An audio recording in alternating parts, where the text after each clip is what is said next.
Calorama, a recorded books hybrid imprint presents Overrun, How Joe Biden Unleashed the Greatest Border Crisis in U.S. History, by Todd Bensman. Read by Frank Block. Introduction. La Invitación. Immigration is tough. It always has been because, on the one hand, I think we are naturally a people that wants to help others, and we see tragedy and hardship and families that are desperately trying to get here so that their kids are safe. At the same time, we're a nation-state. We have borders. The idea that we can just have open borders is something that is, as a practical matter, unsustainable. Barack Obama, September 28, 2021. Interview, Good Morning America. I first spotted 23-year-old Jose Antonio listening to mariachi music on a truck stereo and drinking from cans of beer with a group in the deep shade beneath the 4-lane international bridge connecting the Mexican town of Ojinaga to Presidio in Wild West, Texas. Tall and narrow-shouldered, he spoke through crooked, discolored teeth, offering me, after some time, the two women who were with him, who I had already guessed were hookers, and then some of the small, brilliant white block of cocaine they were snorting. Just down an embankment from where we stood, the blue-green Rio Grande burbled pleasantly around enormous white pillars that supported both sides of the split bridge. Vehicles clunked as they passed overhead on their way to either city. The shade offered cool respite from the sweaty afternoon sun that April 2021. I'd come to Ojinaga because the flood of immigrants launching from the region around it and into West Texas was booming to historic heights, in numbers far beyond all living memory for that area.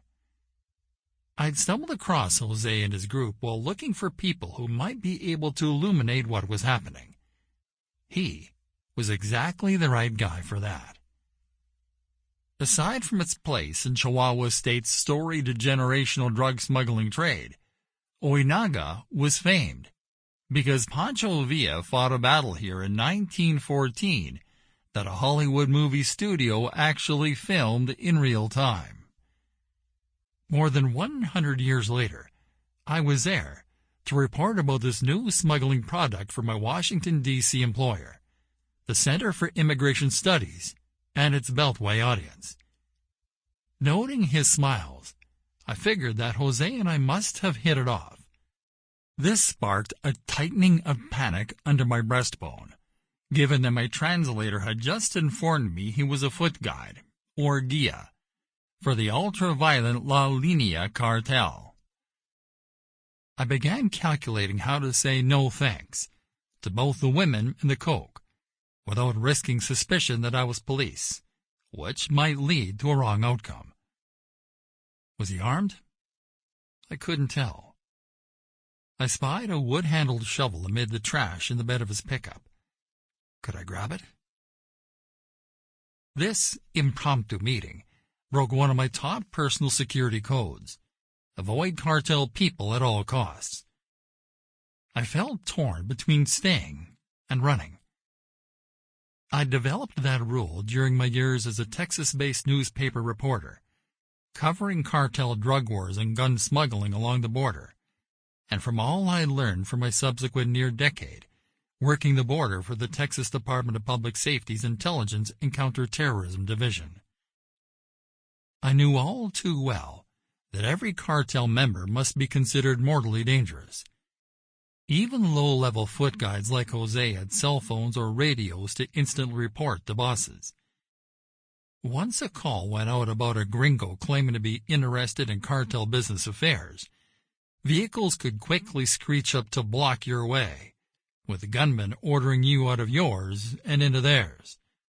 Among them might well be the unpredictable, impulsive, and probably coked-up killer types known for going postal without orders. I traveled into cartel country with a rough-hewn, garrulous 50-something fellow gringo named Chris Leland, who served as interpreter and guide.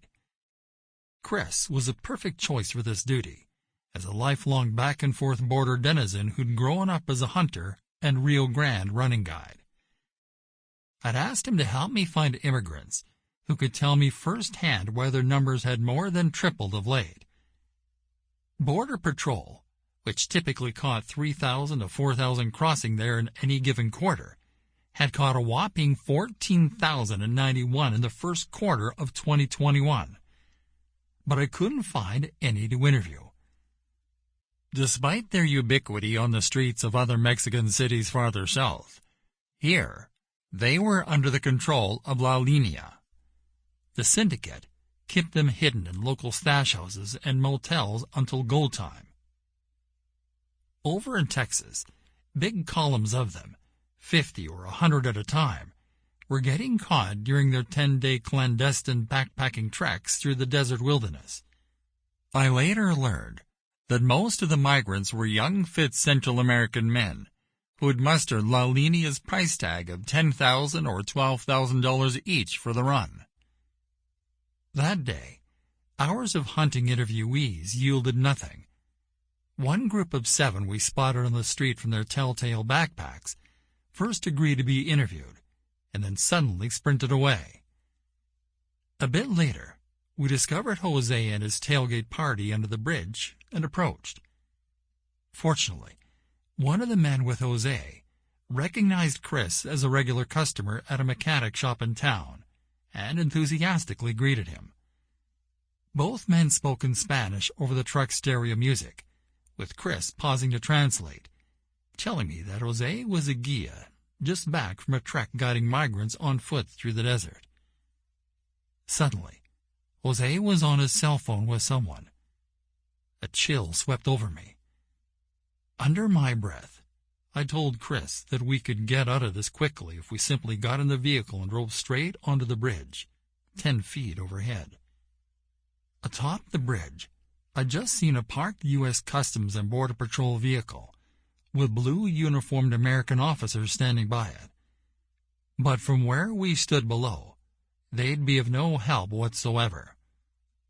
On Mexican turf, 10 feet may as well be 1,000 miles.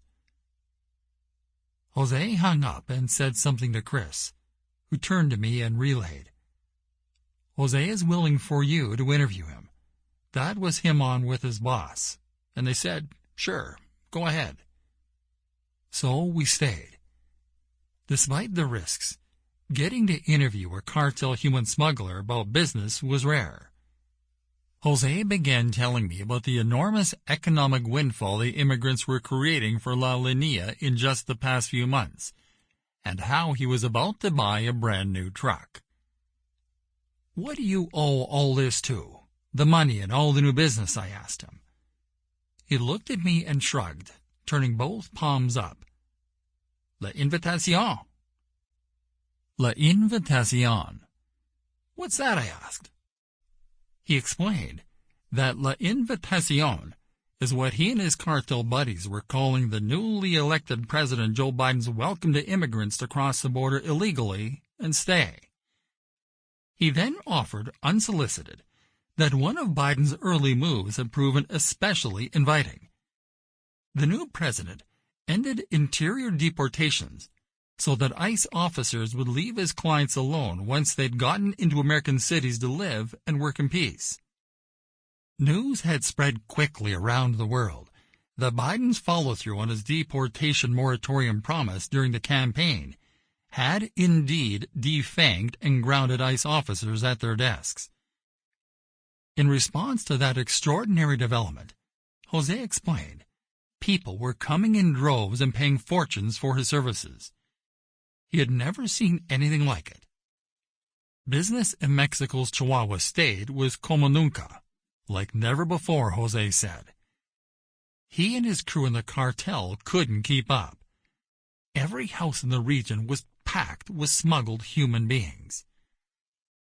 They come in from all over Central America, Haiti, Africa, Indonesia, and from all over South America, Jose explained, leaning into a snort from the flattened head of a 16-penny nail, smiling at his new good fortune. They just keep coming and keep coming and keep coming. blame. Within a very short span of time, before and right after Biden's November 2020 election, L'Invitation set off the greatest mass immigration border crisis in American history. The aim of this book is to provide a first account of it, a building block to document, clarify, and provide reverse-engineered insight about what happened. The crisis is still unfolding, a history in the making. At the same time, strangely, the causes of the events at the heart of this book are in dispute. The political smoke around them is so thick that many Americans are left unsure that anything out of the ordinary happened at all. When they acknowledged on rare occasions that something unusual was happening along America's long southern border, Democratic politicians, immigration experts, and media punditry often blamed root causes like a broken immigration system, gang violence in Guatemala, a presidential assassination in Haiti, hurricanes in Honduras, or regular seasonal changes. More often, media reporters and politicians denied anything unusual was happening. For example, on March 25, 2021, just days before I interviewed Jose, the Washington Post reported on the 221,000 illegal immigrants who poured over the border that month, breaking all previous national records, by claiming there was no clear evidence that the overall increase in border crossings in 2021 can be attributed to Biden administration policies. Rather, the story found, the current increase fits a pattern of seasonal changes in undocumented immigration. My reporting, based on immigrant testimony, repudiates all of this. It shows that only Biden's messaging about warm welcomes and good treatment, and then the follow-through policies, were L'Invitation that sparked off a mass migration that quickly broke every U.S. record and still goes on amid widespread denial. The root causes of poverty, bad governance, and crime in home countries that Democrats invoke to explain why immigrants feel pushed to jump the border are certainly real. But those factors, and U.S. employer hiring, do not change quickly enough to explain the monthly, quarterly, and yearly ebbs and flows of mass rushes and retreats. Policy changes in Washington or the American courts do that, as I will prove through the interviews of those it impacts most, the immigrants. Jose's story jibed with what U.S.-bound immigrants already had been telling me for months before the American election, that they felt any Democrat president would invite them to come. So they did, even before the November 2020 election. I first discovered and reported the phenomenon during a trip to deep southern Mexico and Guatemala, 9 months before America's national election in late January 2020. At the time, Trump had mixed up an unusual cocktail of deportation and asylum restriction policies that had reduced apprehension numbers to low, manageable levels. In fact, I'd gone to the Migrant Trail way station of Tapachula in the state of Chiapas to observe the extent to which one of those deterrence policies was responsible for sharply reduced immigrant flows. The Mexican National Guard deployment of 6,000 soldiers at 50 roadblocks leading from the Guatemalan border. Mexico's troops were pulling migrants from buses and trucks, sending them back to Central America, blocking northward advances. Apprehension tallies at the U.S. border were way down.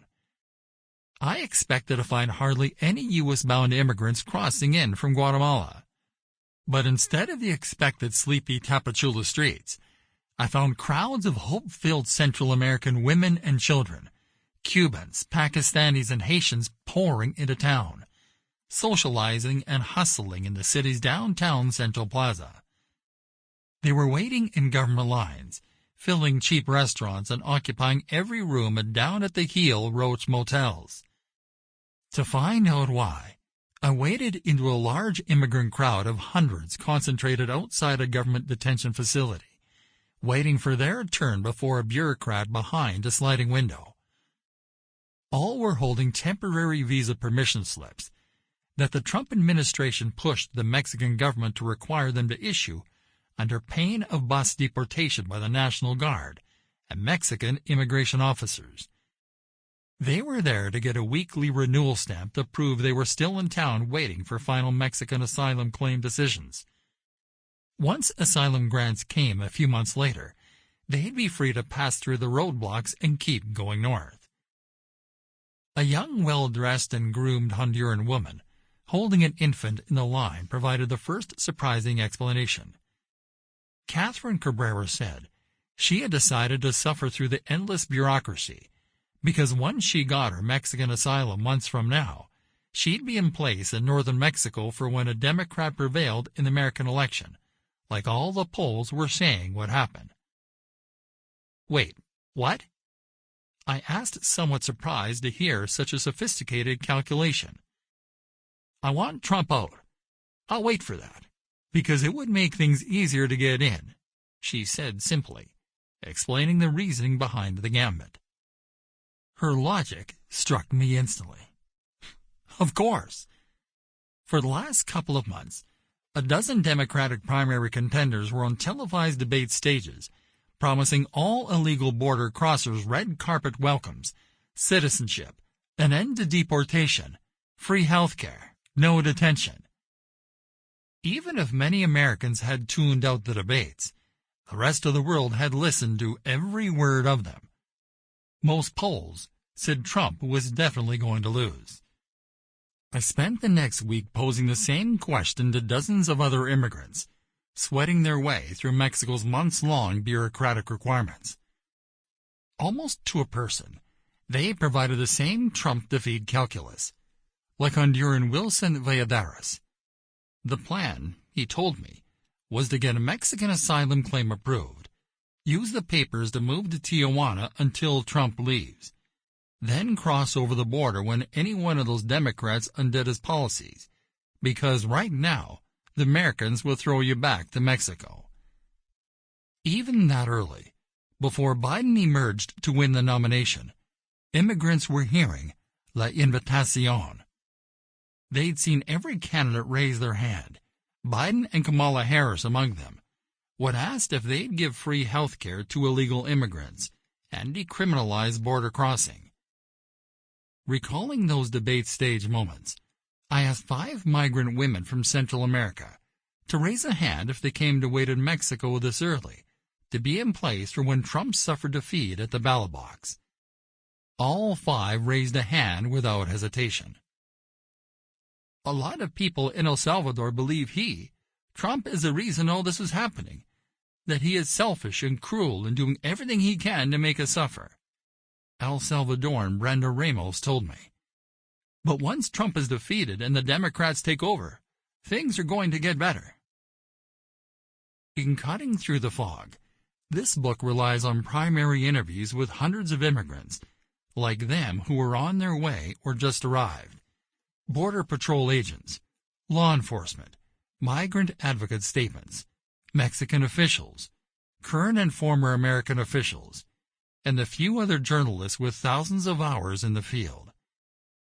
It draws on the experiences of people who lived these events on both sides of the border, horizontally from Matamoros and Brownsville to Tijuana and San Diego, and laterally, the Mexico southern border, Guatemala, Costa Rica, and Nicaragua. When it makes sense, I present what I personally witnessed, photographed, videotaped, and recorded as audio from the field. But for anyone to understand the larger event in context, I offer some buttressing policy history and explanatory analysis. Bear with me on that. It'll be worth it. If my on-the-ground narratives sometimes come off as complicated and confusing, that's because I endeavored to mirror the mixed fiat spilling out of the White House and courts into the borderlands. The end result is what matters. Millions of foreign nationals saw it all as opportunity and joined Club America in the Biden administration's first 2 fiscal years alone. They were still coming in increasingly large swells after the November 2022 midterm elections, when voters in states where Republican candidates campaigned hard to end the border crisis won their offices, but not in most other states. Polls leading up to that election did show the undercovered border catastrophe had finally begun to register with the American people, who ranked it among the top 3 problems of highest concern, behind inflation and the economy. But the aftermath of that election did not cut the Democratic Party very deeply, not enough to prompt a change in border policy trajectory. Asked by an Associated Press reporter after the election what he might change, Biden replied, "Nothing, because they're just finding out what we're doing. The more they find out what we're doing, the more support there is." And so, the crisis was poised to continue and worsen for at least the final 2 years of the Biden term. My hope is that as millions more are admitted at the border ahead of the 2024 national presidential election, this book maps out the roads that America traveled into the crisis, resolves disputes about what really happened, and clears the window fog. May this book serve as a comprehensive reference guide should Americans and their leaders decide to debate whether to reverse course or even stay on it, as the new millions enter the nation. Bobbe and the Refuseniks. Listeners who want to learn about issues highly disputed along partisan lines deserve to know at least something of the qualifications, worldview, and biases of those claiming the credentials to teach. I started working on the border during a 20-year career as a newspaper reporter. From 2006 through 2009, I published long-form investigative stories about Mexico's civil drug war, which claimed about 200,000 Mexican lives, and quite a few American ones. 2 multi-part series won National Press Club awards, one about cartel gun smuggling, and another about international smuggling networks that were bringing over Iraqis and other Middle Easterners. After that, the Texas Department of Public Safety recruited me to work in the Intelligence and Counterterrorism Division. I was there for the next decade as an analyst and manager of analysts. Then, I went to work as an analyst for the Center for Immigration Studies. Among all those jobs, I met and interviewed thousands of immigrants. I have teased out their stories in ICE detention centers for law enforcement purposes. I have sat with them all night at their fires. I have broken bread with them. I have followed them on jungle trails, bought them meals, found them shelter, lent them my cell phone, and given them rides. Most importantly, I have listened to their life stories, hopes, dreams, truths, and lies. No human being, including a somewhat jaundiced, cynical reporter like me, can possibly help but empathize with their plights. I understand in more than one way. My family's own story, my chapter at least in those of the few generations above me, is defined by the lure of leaving one's home for better lands. I enjoyed an upper-middle-class Jewish upbringing in Houston until I was 13, and then in Phoenix when my family moved there. My great-grandmother, Bessie Golsky, lived in her family home for 5 years in both border states, as I was growing up through middle school. We called her Bobbe, Yiddish for grandmother. All my great-grandparents legally immigrated from the Pale of Settlement, an area covering today's Ukraine and many former Soviet countries, that unleashed soldiers and militias to frequently attack them. Few other countries in the world would take Jews in, and Israel had not yet come into being. As a young girl, Bobbe traveled with her father, a rabbi, through Ellis Island to America. Despite my own entreaties as a kid, she never would talk about the Tsarist persecutions, the notorious pogroms, that spurred the families to flee, and which we all well knew from movies like Fiddler on the Roof. She kept a black-and-white photo of her father on the wall, an unsmiling, lawn-bearded, narrow man wearing a broadcloth suit who could have played a Talmudic scholar in Fiddler. For a classroom assignment in grade school, we were to record a grandparent recalling childhood memories. But when I placed the tape recorder microphone in front of Bobbe, she said nothing. This is a phenomenon common in many immigrant Jewish families. She insisted she couldn't remember, even though she was old enough to speak Russian and Yiddish when her family emigrated. I believe she knew all too well what happened, but simply could not bear to remember. To this day, I'm disappointed that conversation never happened. We always knew we lived in America because of Baba and all my other great-grandparents who left the Pale of Settlement. We got here because of the American open-door policy in the early 1900s that legally allowed millions of persecuted Jews from the Pale with nowhere else to go to immigrate here. In the mid-1970s, my parents were part of an organization that helped resettle refuseniks, Jewish families the Soviet Union harassed, fired from jobs, and imprisoned for seeking exit visas to Israel and the United States. In our family home, after international pressure forced the Soviet government to release some, refuseniks were part of the fabric of holidays and gatherings. Baba enjoyed using her Russian language with them. Most of the migrants at the heart of this book, however, are not like Baba and the refuseniks, actually fleeing real and imminent persecutions, who came in with U.S. government permission on authorized ships and planes. New arrivals at our southern border are crossing a guarded perimeter uninvited without permission. They are not fleeing their continent's version of Cossack raids and communist apparatchiks eager to imprison them, and with no other sanctuary. Instead, most are fleeing poverty, local crime, and poor governance, which unfortunately describes the common conditions of billions of people throughout the world that the United States simply cannot take in. I see the difference between legal invitation and illegal unauthorized entry as significant distinctions that require separate outlooks and redress. And in fact, so does prevailing law.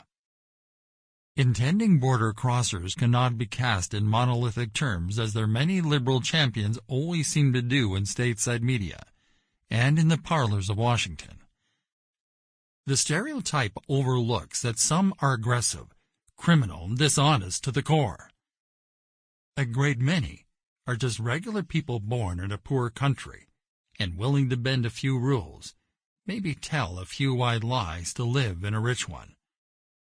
So-called immigration experts, who have spent far less time with their subjects, like to cast all of them as fleeing certain death like Baba's family, thereby invoking a pressing moral duty to call them asylum seekers and improperly admit them. That narrative is mostly wrong. This book will detail at length how they and their advocates widely use it to defraud and abuse America's asylum system, the one set up for the refuseniks of the world on a massive scale. By hook or by crook, the vast majority of the people I've met were grabbing for more material wealth, free education, and the famed indulgent American lifestyle. To a limited point, I empathize with these immigrants, as somewhat similar to the determined peoples who hit the wilderness trails during California's gold rush in the 1850s, traveled in westward-bound wagon trains, or trudged up the Yukon's glacial Klondike Trail in the late 1890s to reach the new goldfields. Those early adventurers and settlers were not fleeing certain death back in Tennessee or Pennsylvania when they outfitted a wagon or mule. Instead, they risked it all going toward more prosperity. It's a pattern that has been repeated throughout history, from early Spanish to French explorers of the New World, who dreamed of Incan gold or fountains of youth. People have always gambled life for just the possibility of better fortunes. That gamble is hardly flight from unbearable persecutions. Like economic immigrants trudging through the Darien Gap of Panama today, the early American settlers who took to the wagon trails braved death by harsh elements, hostile attack by Native Americans, drowning, robbery, wild animal attack, and illness. Had I been born in Haiti, Honduras, Cuba, or Ghana facing a joyless life... Sample complete. Ready to continue?